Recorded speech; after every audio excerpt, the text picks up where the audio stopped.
On the death of certain dreams. All nations, all peoples, I think, have dreams of themselves, of their better selves, of the people they imagine they could be.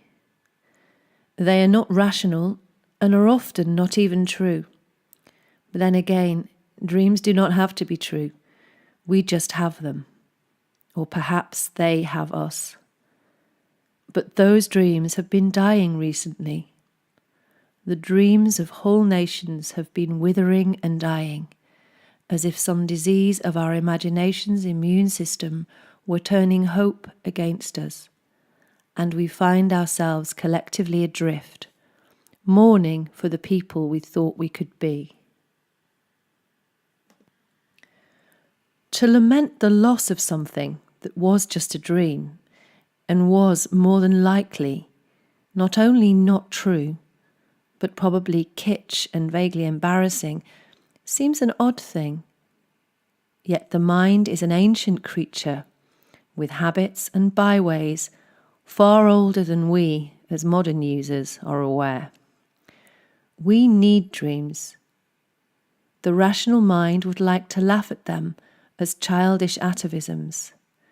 Yet dreams, especially those we share with others, however shyly, help define us and, I suspect, protect us. Like an immune system, they help us recognize self and non-self, host and foreign. Without them, there is a loneliness to which we are vulnerable. For those who have been brought up in these funny little islands, not every one of us by any means, but very many of us, even in those who are too embarrassed to admit to it, there's a part of them which cannot help but smile at the spirit of the Blitz. The dream of the plucky wartime people who came together and found they were better and stronger than their enemies, or they themselves supposed. Embarrassing? Of course. But it is still there. A filament which inexplicably, maddeningly perhaps, is nevertheless still there.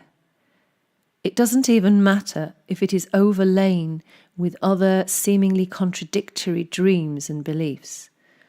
The glorious punk rock years or miners' strikes. Dreams laugh at rational consistency. Americans of a certain sort, even if they would loudly protest, resonate to the simple John Wayne credo of not allowing others to lay a hand on them, nor do to them what they themselves would not do to others. A direct and muscularly independent moralism that smells of clear skies and clean rivers. A nostalgia for a mythic past when they were as they dream they can be again. I'm not defending those dreams. They're kitsch. I am not saying they're only dreams we have of ourselves. I am saying there are such dreams in us. They had and have a role to make us whole and keep us from a deep emptiness. The emptiness of a dreamless adulthood when childhood is folded away in drawers and memories and photo albums.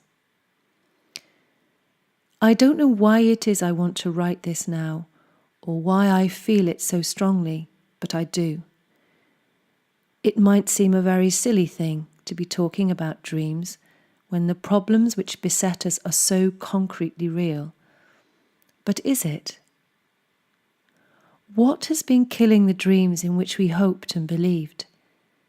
A kind of rational nihilism in which the logical mind concludes that there is just no escape from the system it assumes is reality, despite the fact that it can see the clear traces that it is a system it had a hand in building. Bravery is as irrational as hope. Despair, like cruelty, is pure logic. There never is an alternative, not a rational one. There wasn't in Ireland when the doubters said Ireland would sink without Great Britain. There wasn't in 1939 when the same clever people said this little island would not survive alone, and alone it would be.